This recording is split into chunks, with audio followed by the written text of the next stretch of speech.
Today on Spellz, you'll need a deck of cards, dry coffee grounds, a non-toxic glue stick, and some newspaper. Get ready to have some fun!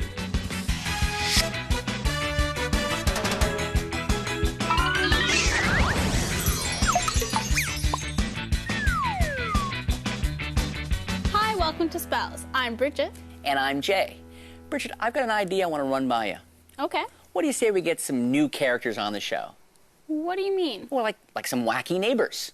They could even be really big playing cards, right? They come over and they say, "Hey Jay, how you doing? Hey Bridget, let's make French toast. Hey, let's." What do you... I don't know, Jay. Well, look. Come here.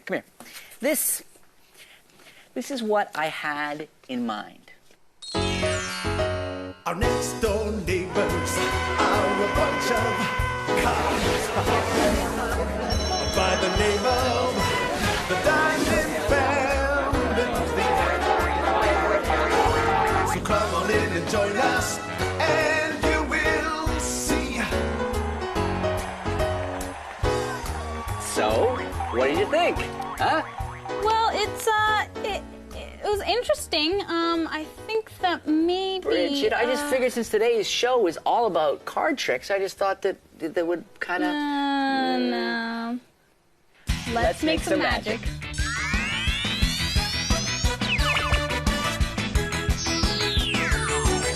Bridget, go on in there. I think you know what to do. Go ahead, grab one. Take a look at it. I don't want to see it. Show it to the camera. Okay? Got it? Come back around. I'm going to take it and slowly slip it in the middle of the deck. Okay, very slowly, fair in the middle. Okay. I'm going to put the cards behind my back. Oh, yeah, for just a second. And in that second, I'm going to find your card, take it out of the deck, turn it face up, and put it back in the middle. Watch. 3, 2. Just like that, I did it. What was your card? Jack of clubs. Well, I think you're going to find there's only one card now in the middle of the deck, face up. And that is your Jack of clubs. This is how you do it. You need to have one card turned over on the bottom of the deck. Okay? Any card, doesn't matter which one, turned over on the bottom of the deck. That's the secret part. When you have someone grab one, go ahead and take a look at it. When they take out the card and while they're looking at the card, you do the super complicated, tricky, really difficult move. Here it is. Oh, that's hard. You just turn the deck over. Now it still looks like a face-down deck. But look, all the cards are actually face up except for one. So when I take the card back and I say I'm going to slip it into the middle of the deck, it's actually going in among all the face-up cards. I push it in really fairly, make sure they don't think you're holding some tricky little break or spot in the deck. And when I put the cards behind my back, all I do is move them here, turn the deck over, and bring the deck around. Having turned over the deck again, when I spread through, of course, the only card I come to is their card. The one thing you have to be careful about, though, is this last card is still turned over, so you don't want to go too far or they will spot it.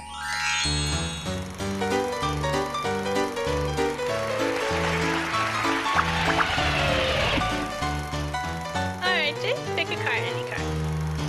Oh, I got a gift. I get it right here. Got it? Yep. All right, take a good look at it. I'm looking at it. Got it? All right, give it to me. Don't let me see. Okay. Now, in 3 seconds, I'm going to find your card. Okay. Ready? Done. Whoa.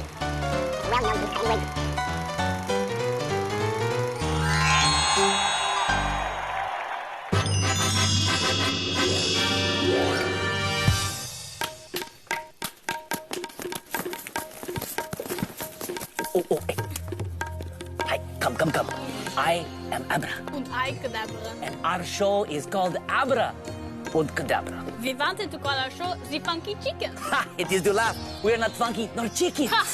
Is to laugh. Okay, now we turn over tarot cards and see who we discover today. Oh, Johann Hafzinser. Born in June 1806, Johann Hafzinser is considered one of the greats of card magic. A particularly special one was the rosebush trick.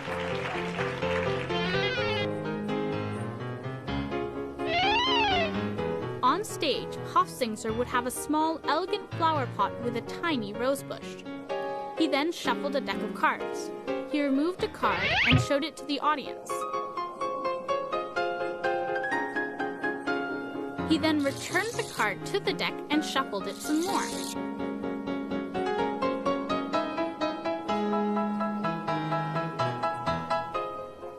He riffled the cards towards the bush with the other hand, and then magically, the chosen card appeared between the roses at the top of the bush.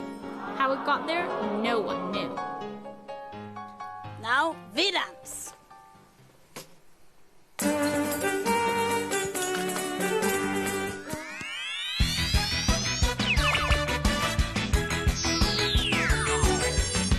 In there, huh? That's magic dust. Yeah. Well, it's coffee grounds. It is coffee grounds, but it really is magic dust. Now, you may not believe me, but I'll prove it.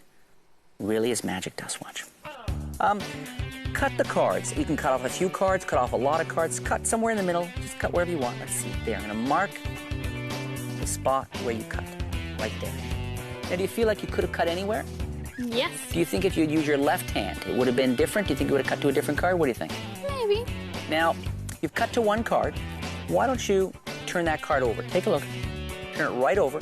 Put it right there. Ace of diamonds. Now, I said this is magic dust. I'm going to prove it to you right now. Look. I'm going to take it and sprinkle it on my arm. And now watch. Ace of diamonds was the one you chose. I just rub. And look. Look. You can see it's happening. Like I said, magic dust. This is how you do it. Bridget, there are actually two parts to this really cool magic trick. The first part is, even though you felt like you could have cut to any card, I controlled which card you would cut to. Okay. I used a very old technique called the crisscross force. The card starts on top of the deck, Ace of diamonds. I say cut the cards, go ahead and put them off to the side. And then I say I'm going to mark where you cut. And I turn this and make a little X. Now remember, that was the top card. And then the most important part of this force is I then talk to you and I say, well, you know, you feel you could have cut anywhere, you could have used your other hand. So by the time we look back down the cards, you don't remember that this, in fact, was the top card of the deck. Right. So you've got that card, the Ace of diamonds. That's the first part. Yeah. The second part is, of course, how did he make the ace and the diamond shape appear on his arm? Glue. Just get a little bit of glue, write a big A on your arm, and then a diamond shape like that. Write a diamond, and then A, and then whenever you want to do the trick, you just simply use the force we just learned, take some coffee grounds, rub it on, and they stick right on there, and they show a beautiful ace and a beautiful diamond.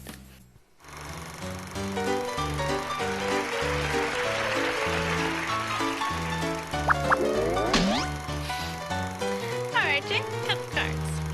Right there. Right there? All right, I'll put these on top. Okay. Now, you could cut to any card, right? Yes. Yes, but you cut to that one. So, Yes. why don't you take a look and see what card you cut? Show it to the camera. Now, I'm going to use a bit of magic dust, and actually, maybe you can help me here. Sure.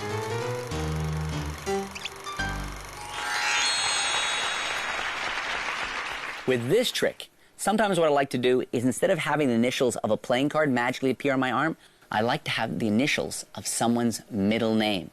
I'll ask a friend, do you know so-and-so's middle name? They go, yeah, I think it's this. And so I'll write the first initial of their middle name, and when that appears on my arm, it's even more amazing. So Bridget, what do you have for us today? Today I have a magic kit. This is a great way to store all your props. What you're going to need is a shoebox. You're going to make all these little compartments using cardboard inside, and then you can decorate it. This is a little magic pad which you can use for your performance. You can actually do your tricks right on top of the This box. is actually really important for a few reasons. First, the audience can really look at one spot, so it's like a small stage. Also, for certain tricks with cards and coins, you really want a surface that you can easily pick up things on, so you don't end up having to kind of scratch at it to get it. So this is a nice surface there, so it works in a lot of really great ways. You know, any magician can take a $10 bill rip it up and magically restore the pieces. Me, I use a $100 bill. That's right, $100 play money. Oh, look, watch. I tear it, crumple up those pieces. I crumple them up. And I squeeze hard enough. What I'm hoping to be able to do is actually put the pieces right back together. Ta-da! Look at the... Well, kinda back together. Thanks for joining us. Hey, Jay, why don't elephants like playing cards in the jungle? I don't know, Bridget. Why don't elephants like playing cards in the jungle? Because of all the cheetahs? Good one, Bridge. See you next time. As you can see, I have a ball, and I'll put it in my pocket. Now, the ball's in my pocket, right? Well, just to make sure, let's check over here. That's interesting. Now, the ball's there, right? Well, let's look in my pocket. There it is. It's not there anymore.